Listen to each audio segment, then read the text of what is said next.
இன்றைக்கு காவிரியின் குறுக்கே கர்நாடக அரசு மேகதாது அணை கட்டுவது குறித்து பல்வேறு விமர்சனங்கள் பத்திரிகையிலும் ஊடகத்திலும் வந்து கொண்டிருக்கின்றன. அனைத்து இந்திய அண்ணா திராவிட முன்னேற்ற கழக அரசு இருக்கின்ற காலகட்டத்திலேயே, அதாவது 2018ஆம் ஆண்டே உச்ச நீதிமன்றம் காவிரி நதிநீர் பிரச்சனை குறித்து தெளிவான தீர்ப்பை வழங்கியுள்ளது. அந்த தீர்ப்பின்படி கர்நாடக அரசு ஒவ்வொரு ஆண்டும் தமிழ்நாட்டிற்கு உச்ச நீதிமன்றம் அளித்த தீர்ப்பின்படி மாதாந்திர வாரியாக கர்நாடக அணையிலிருந்து காவிரியில் தண்ணீர் திறக்கப்பட வேண்டும். ஆனால் உச்ச நீதிமன்றம் தீர்ப்பு வழங்கிய பிறகும் கர்நாடக அரசு ஒவ்வொரு ஆண்டும் குறிப்பிட்ட காலத்தில் காவிரியில் தண்ணீர் திறப்பதில்லை.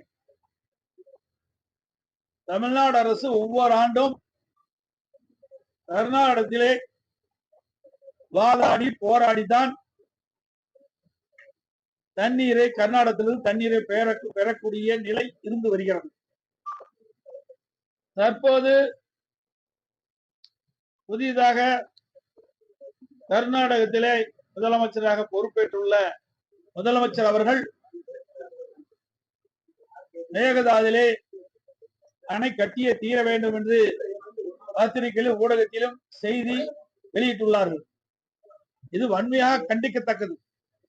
இது குறித்து நான் 31/7/2026 அன்று ஒரு தெளிவான அறிக்கையை நான் வெளியிட்டிருக்கிறேன்.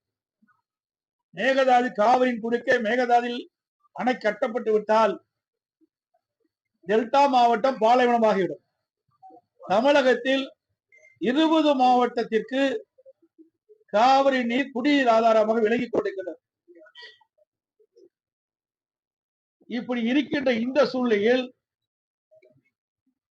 கர்நாடகத்தில் புதிதாக பொறுப்பேற்றுள்ள முதலமைச்சர் அவர்கள் 2 மாநிலத்திற்கும் நல்லுறவுகளை சிதைக்கின்ற விதமாக, அதோடு இன்றைக்கு தமிழ்நாட்டில் புதிதாக அமைந்துள்ள தமிழக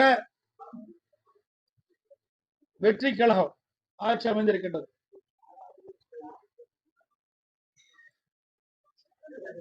இந்த அரசு மேகதாதில் ஒரு தனி அரசின் தனி தீர்மானத்தை கொண்டு வந்தார்கள். அந்த அரசின் தனி தீர்மானத்தில் சட்டமன்ற உறுப்பினர்களுக்கு வழங்கப்பட்டு அடுத்த நாள் சட்டமன்றம் கூடுகின்ற பொழுது சட்டமன்ற அவையிலும் அந்த அரசின் தனி தீர்மானம் வைக்கப்பட்டிருக்கின்றன. அதை ஒட்டி இன்றைய முதலமைச்சர் திரு ஜோசப் விஜய் அவர்கள் அந்த அரசின் தனி தீர்மானத்தை முன்மொழிந்தார்கள். பிறகு அவருடைய கட்சியினர் வழிமொழிந்தார்கள். விவாதம் விடப்பட்டது. எதிர்வரிசையில் இருக்கின்ற கட்சி தலைவர்கள் அந்த விவாதத்திலே பங்கு பெற்று அவருடைய கருத்துக்களை தெரிவித்தோம். எதிர்கட்சி தலைவர் திரு உதயநிதி ஸ்டாலின் அவர்கள் பேசுகின்ற பொழுது ஒரு கருத்தை தெரிவித்தார். அந்த கருத்தின் அடிப்படையில முதலமைச்சர் அவர்கள் தங்களுடைய பதில் உரையில நடுவர் மன்றம் அமைக்கப்படுவது குறித்து கருத்தை தெரிவித்தார். இது தவறானது. ஏற்கனவே அரசின் தனி தீர்மானத்தில் எது முன்மொழியப்பட்டதோ அதைத்தான் அவர் பதில் உரையிலே தெரிவித்திருக்க வேண்டும். ஒரு திருத்தத்தை மேற்கொள்ள வேண்டும் என்றால் சட்டப்பேரவை விதி 104 கீழ் என்ன திருத்தம் மேற்கொள்ளப்படும் என்று அவை தலைவருடைய அனுமதி பெற்று அவையில் முன்மொழிய வேண்டும். பிறகு விவாதத்துக்கு எடுத்துக் கொள்ளப்பட வேண்டும், ஓட்டெடுப்பட வேண்டும். பிறகுதான் ஏற்கனவே அரசியல் தீர்மானத்தில் சேர்க்கப்பட வேண்டும். இதுதான் 104 சட்டப்பேரவை விதி 104 கீழ் தெரிவிக்கப்படுகிறது. இது குறித்து தான் நாங்கள் நீதிமன்றத்தில் வழக்கு தொடர்ந்திருக்கின்றோம். தற்போது நடுவர் மன்றம் தேவையற்றது. ஏனென்று சொன்னால் ஏற்கனவே 2018ஆம் ஆண்டு உச்சநீதிமன்றத்திலே காவிரி நதிநீர் பிரச்சனை குறித்து ஒரு தெளிவான தீர்ப்பை கொடுக்கப்பட்டு விட்டது. அதோடு பத்திரிகையிலும் ஊடகத்திலும் செய்தியில் வந்து கொண்டிருக்கின்றன. கர்நாடக முதலமைச்சர் அவர்களும் செய்தி வெளியிட்டிருக்கின்றார். 5ஆம் தேதியோ அல்லது 3ஆம் தேதியோ அல்லது 5ஆம் தேதியோ தமிழ்நாட்டுடைய முதலமைச்சர் திரு ஜோசப் விஜய் அவர்கள் கர்நாடக சென்று பெங்களூருக்கு சென்று அங்கு இருக்கின்ற முதலமைச்சரோடு பேச்சுவார்த்தை நடைபெறும் என்று பத்திரிகையில் ஊடகத்திலும் செய்தி வந்து கொண்டிருக்கிறது. இதை தவிர்க்கப்பட வேண்டும்.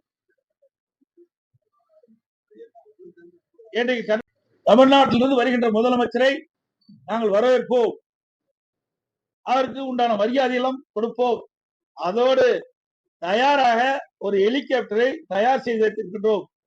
அவர் அந்த ஹெலிகாப்டரில் ஏறி இன்றைக்கு கர்நாடகத்தை சுற்றி பார்க்க வேண்டும். அதற்கு பிறகு அவர் கருத்து சொல்ல வேண்டும் என்று அதில் தெரிவித்திருக்கின்றார். அப்படி என்றால் அவர் தண்ணீர் கொடுக்க மாட்டேன் என்பதுதான் பொருள். அது மட்டுமல்ல, காவிரி நீர் ஒழுங்காற்று குழு ஒரு உத்தரவை பிறப்பித்தது. தமிழ்நாட்டிற்கு 15 நாளுக்கு தினந்தோறும் 3500 டிஎம்சி தண்ணீர் கர்நாடக அணையிலிருந்து காவிரிக்கு தண்ணீர் திறந்துவிட வேண்டும் என்று உத்தரவு பிறப்பிக்கப்பட்டிருந்தது. நேற்றைய தினம் காவிரி மேலாண்மை ஆணையம் அதை உறுதிப்படுத்தியுள்ளது. ஆனால் இன்றைக்கு கர்நாடகத்தில் இருக்கின்ற முதலமைச்சர் மரியாதைக்குரிய திரு சிவகுமார் அவர்கள் காவிரி மேலாண்மை ஆணைய உத்தரவை நாங்கள் நிறைவேற்றப்பட மாட்டோம் என்று ஒரு கருத்தை தெரிவித்து விட்டுள்ளாமல், இது குறித்து கர்நாடகத்தில் இருக்கின்ற அனைத்து கட்சி தலைவருடைய கூட்டத்தை கூட்டி ஆலோசனை பெற்று அதற்கு பிறகுதான் முடிவு அறிவிக்கப்படும் என்று அறிவித்திருக்கின்றார். அதே போல்தான் நான் ஏற்கனவே 31/7/2022 நான் ஒரு அறிக்கை வெளியிட்டேன். அப்பொழுதே நான் தெளிவுபடுத்தியிருக்கின்றேன். இன்றைக்கு மேகதாது பிரச்சனை என்பது ஒரு உணர்வுபூர்வமான பிரச்சனை. இந்த பிரச்சனை குறித்து தமிழ்நாட்டில் இருக்கின்ற அனைத்து கட்சி தலைவருடைய கூட்டத்தை கூட்டப்பட வேண்டும். அதோட தமிழ்நாட்டில் இருக்கின்ற டெல்டா மாவட்டத்தில் இருக்கின்ற முக்கிய விவசாய சங்கத்தினுடைய பிரதிநிதிகளை அழைத்து அவருடைய கருத்துக்களையும் கேட்டறிந்து பிறகு சட்டங்களோடு கலந்து பேசி இதுக்கு ஒரு நல்ல தீர்வு காண வேண்டும் என்று வலியுறுத்தினோம். நான் சொன்ன கருத்தின் போலே பல்வேறு அரசியல் கட்சி தலைவர்கள் கருத்தை தெரிவித்திருக்கின்றார்கள். ஆனால் இதுவரை தமிழக முதலமைச்சர் வாய் திறந்து இதற்கு பதில் சொல்லவில்லை. இதுதான் தற்போது நிலைமை. ஆகவே இது உணர்வுபூர்வமான பிரச்சனை. இது விவசாயிகளுடைய வாழ்வாதார பிரச்சனை என்பதை இந்த அரசு உணர வேண்டும். அதோடு 2026 சட்டமன்ற பொதுத் தேர்தலின் போது தமிழக வெற்றி கழகத்தின் சார்பாக இன்றைய முதலமைச்சர் அவர்கள் அவருடைய கட்சியினுடைய தேர்தல் அறிக்கையிலே குறிப்பிட்டிருந்தார். தமிழக வெற்றி கழகம் ஆட்சிக்கு வந்தால் விவசாயிகள் வாங்கிய, அதாவது விவசாயிகள் தொடக்க வேளாண் கூட்டுறவு சங்கத்தில் வாங்கிய பயிர்க்கடன், சிறு குறு விவசாயிகள் 5 ஏக்கருக்குள் இருக்கின்ற விவசாயிகளுக்கு அவர் வாங்கிய கடன் முழுவதும் தள்ளுபடி செய்யப்படும். 5 ஏக்கருக்கு மேல் நிலம் வைத்திருக்கின்ற விவசாயிகள் தொடக்க வேளாண் கூட்டுறவு கடன் சங்கத்தில் வாங்கிய பயிர்க்கடன் பாதி அளவு தள்ளுபடி செய்யப்படும் என்ற அறிவிப்பை கொடுத்திருக்கின்றார்கள். ஆனால் தற்போது அதற்கு மாறாக டிவிகே அரசாங்கம் சிறு குறு நடுத்தர விவசாயிகளுக்கு 5 ஏக்கர் குறைவாக இருக்கின்ற விவசாயிகளுக்கு 75,000 ரூபாய் வரை கடன் தள்ளுபடி செய்யப்படும். அதற்கு மேல் யார் கடன் வாங்கியிருந்தாலும் அந்த கடனில் பாதி 35,000 ரூபாய் கடன் தள்ளுபடி செய்யப்படும் என்ற அறிவிப்பை வெளியிட்டிருக்கிறார்கள். இது விவசாயிகள் மிகுந்த அதிர்ச்சிக்குள்ளாகி இன்றைக்கு தமிழ்நாட்டில் இருக்கின்ற பல்வேறு விவசாய சங்கங்களும் விவசாயிகளும் ஆங்காங்கே போராட்டத்தை நடத்தி கொண்டிருக்கின்றார்கள். இன்றைய தினம் மழைப்பொழிவு குறைந்து விட்டது, வறட்சி நிலவிக் கொண்டிருக்கின்றது. டெல்டா மாவட்டத்தில் உள்ள விவசாயிகள் குறுவை சாகுபடி செய்ய முடியாத ஒரு நிலை. விவசாயிகளுக்கும் இன்றைக்கு வாழ்வாதாரம் பாதிக்கப்பட்டிருக்கிறது. விவசாய தொழிலாளிகளும் பாதிக்கப்பட்டிருக்கிறார்கள், வேலை இல்லாமல் பாதிக்கப்பட்டிருக்கிறார்கள். ஆக இந்த அரசு, தமிழக வெற்றி கழக அரசு 2026 சட்டமன்ற பொதுத் தேர்தலில் விவசாயிகள் கொடுக்கப்பட்ட வாக்குறுதி நிறைவேற்றுகின்ற விதமாக வறட்சி நிலவுகின்ற காரணத்தினால் இன்றைக்கு பாசனத்திற்கும் காவிரியிலிருந்து தண்ணீர் கிடைக்காமல் டெல்டா இருக்கிற விவசாயிகள் கடுமையாக பாதிக்கப்பட்டிருக்கின்றார்கள். தமிழ்நாட்டுக்கு அனைத்து மாவட்டத்தில் இருக்கின்ற விவசாயிகளும் மழை பொழிவு இல்லாததால் விவசாய பணிகள் கடுமையாக பாதிக்கப்படுகிறது. விவசாயிகளுடைய வாழ்வாதாரம் கடுமையாக பாதிக்கப்படுகிறது. ஆகவே இந்த அரசு 2026 சட்டமன்ற தேர்தலில் கொடுக்கப்பட்ட வாக்குறுதி நிறைவேற்றுகின்ற விதமாக அந்த கடன் தள்ளுபடி செய்ய, முழுமையாக கடனுடைய விவசாயிகளுடைய கடன் முழுவதும் தள்ளுபடி செய்ய வேண்டும் என்று வலியுறுத்துகின்றேன். 6ஆம் தேதி நடைபெறுகின்ற வேளாண் பட்ஜெட்டிலே இன்றைய முதலமைச்சர், இன்றைக்கு இருக்கின்ற அரசு அதை அறிவிக்கப்பட வேண்டும். கொடுக்கப்பட்ட வாக்குறுதியை நிறைவேற்ற வேண்டும் என்றுதான் கேட்கின்றோம். காலத்தினுடைய கால சூழ்நிலை வறட்சி நிலவுகின்றது. வறட்சியால் விவசாயம் செய்ய முடியாது. போதிய தண்ணீர் கிடையாது. டெல்டா மாவட்டத்திலே தண்ணீர் இல்லாத காரணத்தினாலே விவசாயிகள் பயிர் சாகுபடி செய்ய முடியவில்லை. தமிழகம் முழுவதும் மழை பொழிவு இல்லாத காரணத்தினாலே இன்றைக்கு கடுமையாக விவசாயிகள் பாதிக்கப்படுகிறார்கள். இதெல்லாம் கருத்திலே கொண்டு இந்த அரசு வேளாண் பட்ஜெட் 6ஆம் தேதி வருகின்றது. அந்த வேளாண் பட்ஜெட்டிலே கடன் தள்ளுபடி செய்கின்ற அறிவிப்பை வெளியிடப்பட வேண்டும். அப்படி வெளியிடப்படவிட்டால் தமிழ்நாடு தழுவிய மிகப்பெரிய விவசாயிகளுடைய ஆதரவை திரட்டி கடன் தள்ளுபடி செய்கின்ற ஒரு நோக்கத்தோடு அனைத்து இந்திய அண்ணா திராவிட முன்னேற்ற சார்பாக மாபெரும் கண்டன ஆர்ப்பாட்டம் தமிழ்நாடு முழுவதும் அனைத்து மாவட்டங்களிலும் நடைபெறும். காவிரி மேலாண்மை ஆணையம் தெளிவுபடுத்திவிட்டது. காவிரி நீர் ஒழுங்காற்று குழு அறிவிக்கப்பட்டவாறு காவிரி மேலாண்மை ஆணையம் கர்நாடக அணையிலிருந்து, கர்நாடக மாநிலத்தில் உள்ள அணையிலிருந்து 15 நாட்களுக்கு தினந்தோறும் 3500 கனஅடி தண்ணீர் திறந்து விட வேண்டும் என்று ஆணையம் தெளிவான உத்தரவை பிறப்பிக்கப்பட்டது.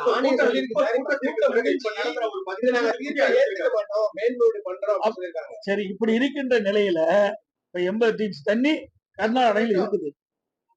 இந்த சூழ்நிலையை தண்ணி கொடுக்க மறுக்கிறாங்க. அப்படி மேகதாதுவில் அணை கட்டப்பட்டு விட்டால் குடிப்பதற்கு கூட தண்ணீர் இல்லாம போயிடும் தமிழ்நாட்டில்.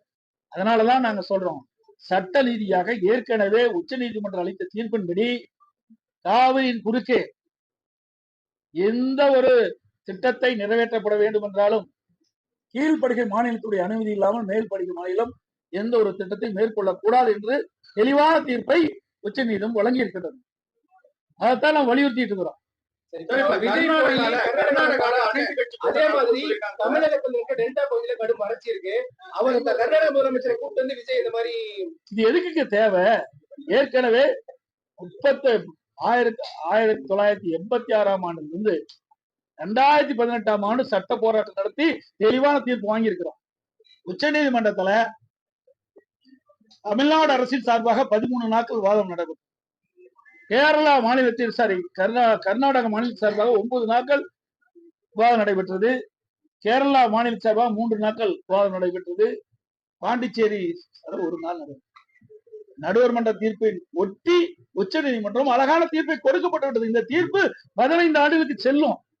அப்படி இருக்கின்ற பொழுது ஏன் மீண்டும் மீண்டும் இந்த பிரச்சனையை உருவாக்கி கொண்டிருக்க வேண்டும்?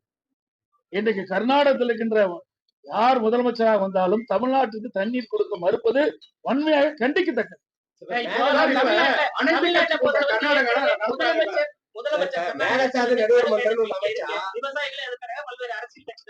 இப்ப சிவகுமார் அங்க முதலமைச்சர் என்ன இப்ப வர வேண்டாம், வேற தேதியில ஒத்தி வச்சுக்கலாம் அப்படிங்கிற மாதிரி ஒரு தகவலை சொல்லியிருக்காரு.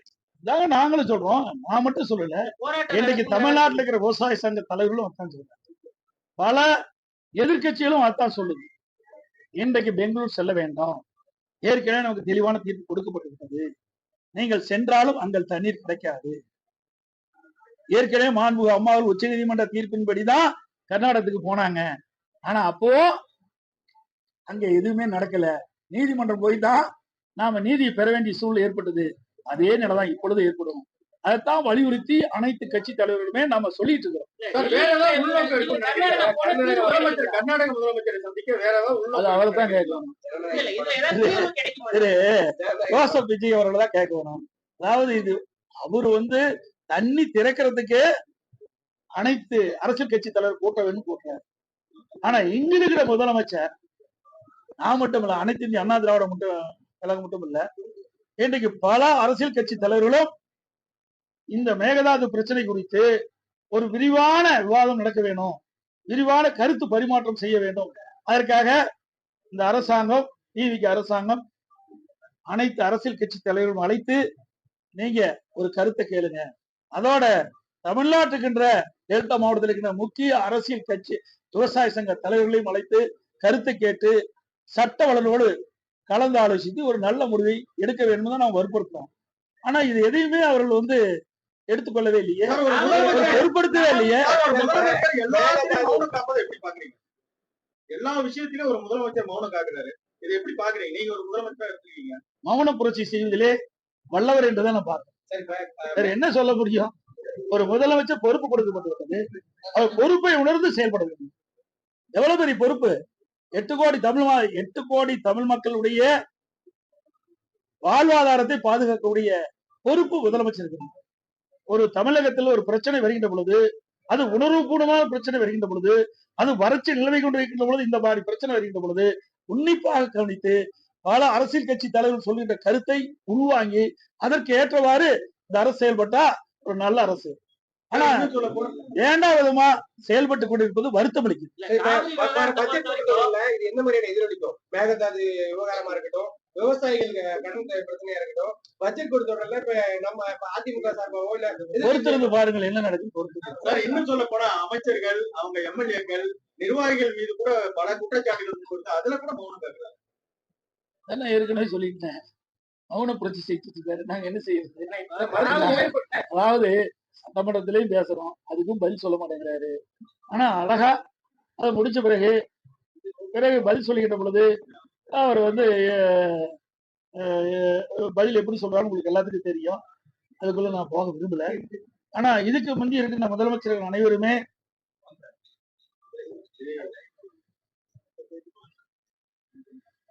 இப்போ தமிழ்நாடு முதலமைச்சர்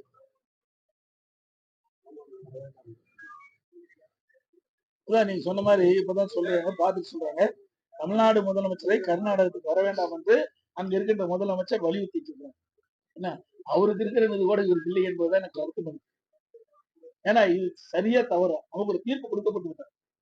15 ஆண்டுகளுக்கு இந்த தீர்ப்பு உச்ச நீதிமன்றம் காவிரி நதிநீர் பிரச்சனை குறித்து தெளிவான தீர்ப்பு கொடுக்கப்பட்டது. இந்த தீர்ப்பு 15 ஆண்டுகள் நடைமுறையில் இருக்கும் சொல்லிவிட்டது. அதுக்கு மேல நாம ஏன் அதையும் சொல்லிட்டு போனா எப்பவுமே கர்நாடகாவில் இருக்க அரசியல் கட்சி எல்லாருக்கிட்டையும் ஒரு ஒற்றுமை இருக்கு.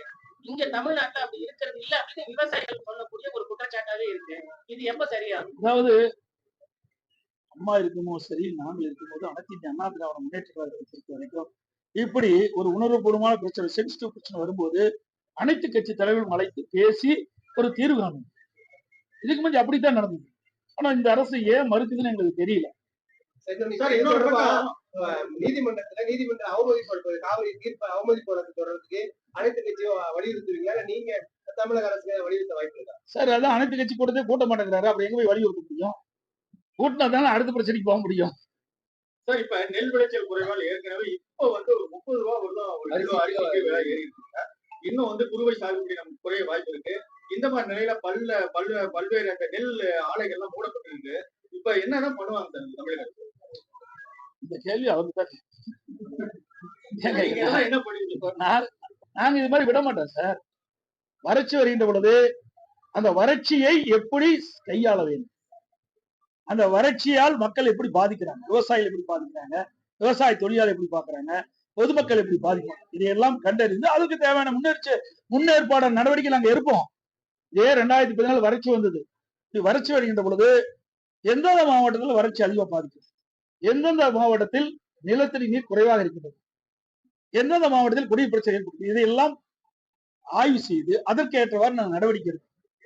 இன்றைக்கு சென்னை மாநகரத்துல தண்ணியே இல்லாம இருந்தது. நாங்க ரயில்ல கொண்டு தண்ணி கொடுத்தோம். இன்றைக்கும் அதே மாதிரி வரப்போகுது. ஆனால் இந்த அரசு கும்பகரணம் போல் தூங்கிட்டு. அடுத்து இன்னொரு பிரச்சனை, 151 படிப்புல 151 சீட்டு நம்ம இழந்திருக்கோம். அதுக்கு அந்த தலைமை வழக்கறிஞர் நியமிக்காத ஒரு காரணம் சொல்றாங்க. இது எப்படி பாக்குறீங்க? 150 சீட்டு பறிப்பு இருக்கு. ஆமா, இது அதே வந்து உரிய சூப்பர் நேரத்துல ஸ்பெஷாலிட்டி சிறப்பு மருத்துவம் இது உண்மையா வேதனை அளிக்குது. இதுக்கெல்லாம் ஒரு அரசு முன்னேற்பாட செய்து நமக்கு கிடைக்க வேண்டிய நம்முடைய மருத்துவர்கள் சூப்பர் ஸ்பெஷாலிட்டி வரும்போது நமக்கு நல்ல ஒரு மருத்துவ சிகிச்சை கிடைக்கும். அதை இழந்தது வருத்தத்தை அளிக்கும். இது வந்து வழக்கறிஞர் நியமிக்காதனாலே இது நமக்கு கிடைக்காம போயிருக்கு உச்ச நீதிமன்றத்துல வாதாடுறதுக்கு. இது எப்படியான இதா பாக்குறீங்க? இந்த அரசாங்கம் வந்து ஒரு கையிலாத அரசாங்கம் என்பதற்கு இதுதான் காரணம். ஒரு அரசாங்கம் விழிப்போடுதுன்னு செயல்படுது. இன்றைக்கு தமிழகத்தில் ஒவ்வொரு பிரச்சனையும் சரியான முறையில் கையாண்டாதான் இருக்கணும். கூட அரசு வழக்கில் நியமனம் செய்வதில் பத்திரிகை ஊடகத்தில் வெளியிட்டிருக்கு. டிவிகே கட்சி சேர்ந்த ஒரு பெண் வழக்கறிஞர் இன்றைக்கு இந்த அரசு வழக்கை நியமனம் செய்வதில் இன்றைக்கு லஞ்சம் மாறுதாக சொல்லிட்டு இருக்கிறாங்க. அந்த தகவல் தான் பத்திரிகையில ஊடகத்துல வந்திருக்குது. அந்த டிவிகே கட்சி சேர்ந்த வழக்கறிஞர் கூட அந்த கட்சியிலிருந்து நீக்கிட்டாங்க. இந்த அரசாங்கம் முன்கூட்டியே எது திட்டமிட்டு செயல்படுறது. ஏன்னா அரசு வழக்கிலே பல நீதிமன்றத்தில் இல்லை என்று எனக்கு வந்த தகவல். மின்சார உயர்வு தாறுமாறா ஏறி இருக்கிறதா பொதுமக்கள் தொடர்ந்து இப்ப கும்பிடுறாங்க. இன்னொன்னு இதுக்கு காரணம் என்ன? நிர்வாக கோளாறு காரணம். இன்னைக்கு அமைச்சர் கேட்டா இன்றைக்கு இந்த மாதம் எங்களுக்கு மின் கட்டணம் அதிகமாயிட்டு மக்கள் குறிப்பிட்டா அடுத்த மாசம் கழிச்சுக்கிறாங்க. தவறான தகவல், தகவலான பதில் அல்லவா? ஆக என்ன தவறு நடந்திருக்குது, அந்த தவறை சரி செய்யப்படும் அல்லது தவறு செய்வது நடவடிக்கை எடுக்கப்படும் என்ற பதில் தான் சரியான பதில். அதில் விட்டுட்டு தவறு செயல்களை காப்பாற்றிட்டு வருமாக அவருடைய பதில் செஞ்சுக்கிட்டு இருக்கோம் அப்படிங்கிற அமைச்சர் ஆய்வு பண்ணிக்கிட்டு இதுக்கு மஞ்சள் எல்லாம் கரண்ட் பில் எடுக்கலையா? என்ன இவர் வந்த பிறகுதான் மின்சாரமும் வந்த மாதிரியும் ரீடிங் எடுக்கிற மாதிரி இருக்குதா? ஏற்கனவே காலங்காலமாக மின் கட்டணத்தை கணக்கிட்டு இருக்கிறாங்க. அப்பெல்லாம் சரியா இருக்கும்போது ஏன் இந்த மின் கட்டணத்துல கோளாறு இருந்தது? அதை இவர்கள் வந்து உரிய நடவடிக்கை எடுக்க வேணும். அதுக்கு பதிலா நீங்க அதிகமா பணம் கட்டிருக்கிறீங்க, மின் கட்டணம் அதிகமா கட்டிருக்கீங்க, அடுத்த மாசம் அதை கழிச்சுக்கலாம்னு சொன்னா அது எப்படியான பொருத்தமான பதிலா? சரியில்லாத பதில். அனைத்து ஊடகங்களுக்கும் பத்திரிகைகளுக்கும் நன்றி, வணக்கம்.